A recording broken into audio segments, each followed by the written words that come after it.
Joining me in studio tonight is Mr. Nathan Julius, and you are a senior political science major, are you not? It is, and it's nice to be here, Kate. Wonderful. I'm excited to have you here as well. And then we've also got, on the latter end, Miss Lori Saffin. Yes. And Lori, you are a third-year PhD student studying American Studies. That's correct. Again.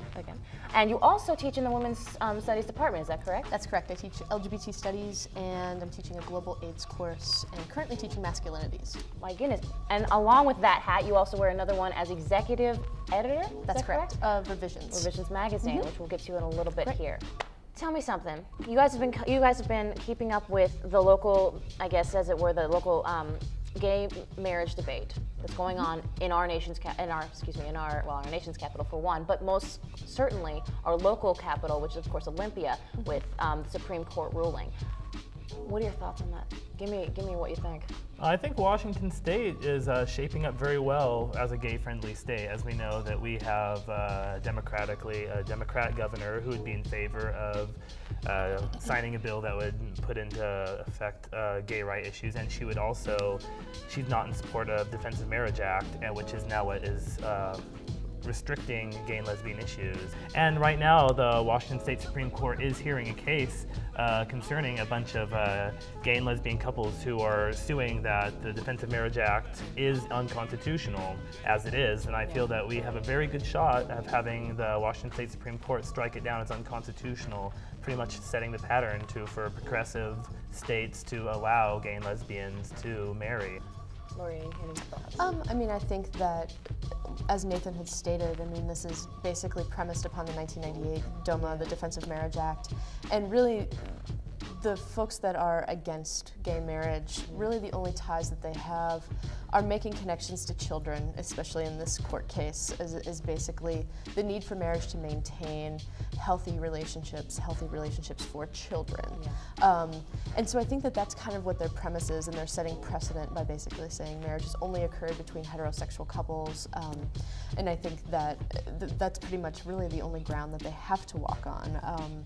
I think given though that there is such a lack of other states, including just Massachusetts, we have Vermont with civil unions, that this is going to be kind of groundbreaking in terms of what's going to happen this summer. If it indeed happens, how long until there's another Vermont? How long until there's another Washington?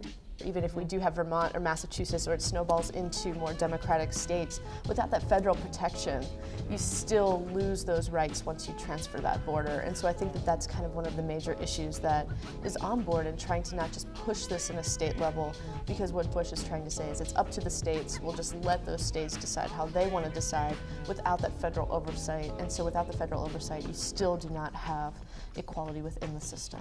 Like she's saying, on the federal level, people in those states that do have civil unions and marriages, they still, when they file their federal income tax, they have to do it separately, and they don't get the benefits afforded, the 1,500 benefits afforded by filing jointly as a married couple, and that's quite a financial difference right there, I would say. I can imagine. We talked earlier, I referred to the GLBT and the GLBTA and the GLBA. For those people out there watching who don't know what it is I just said, what is it that I just said? Well, GLBTA stands for Gay, Lesbian, Bisexual, Transgender Alliance. Okay. And basically, one of the differences is between the GLBTA and queerness is, I think, really immersed in politics. And a lot of GLBT folks I think it's really pushing for inclusion within the system. Fighting for the right to marry, fighting for kind of equality within the system. And I think a lot of queer folks and queer politics are very much immersed in, not wanting to work within the system, saying that the system is inherently flawed, the system is inherently heterosexist. And now you use the word queer, and for some of us that's growing up with that word has been used in a derogatory term on I don't know how many of those occasions on that hate crime list. How is it now used as it's not anymore? Is that correct, or give me the... Well, it's really been reclaimed by the queer community, as I would say, as, it used to be such a derogatory term that I think by embracing the term queer, it's much more, we've taken back that stigma that was put on that word before. It's now like saying homosexual is actually very incorrect, because it's kind of like medicalizes it and kind of makes it look like a illness. So and we have to reclaim these words to drive for equality. Yeah, and I think that other communities have also taken back specific terms. I mean, in the Black community, the N-word has been very much reclaimed by specific Black folks, and of course it's contested within the community, as queer is contested within the community. Some folks don't like to use that term because of that stigma attached to it, but I think that a lot of folks have started to say, no, this is something that we do need to claim as our own. We're going to claim it as kind of our self-definition, and so by marginalized communities, by taking back the power that's inherent within those claims and those words. I see. You've got in your hand Revisions magazine, Yes. which of course you're the executive editor again. Yeah. We can get a Fine shot of that if that's magazine even it possible. Just give that up there a little bit. Okay. Wonderful. And tell me a little bit about what started this whole thing. I mean, Basically, Allison Wolfe, who is also kind of the major editor of this magazine, we both have kind of really worked to find, in Pullman there seems to be such a lack of student voice, a lack of space for students to outlet issues of racism and classism and sexism and heterosexism on this campus.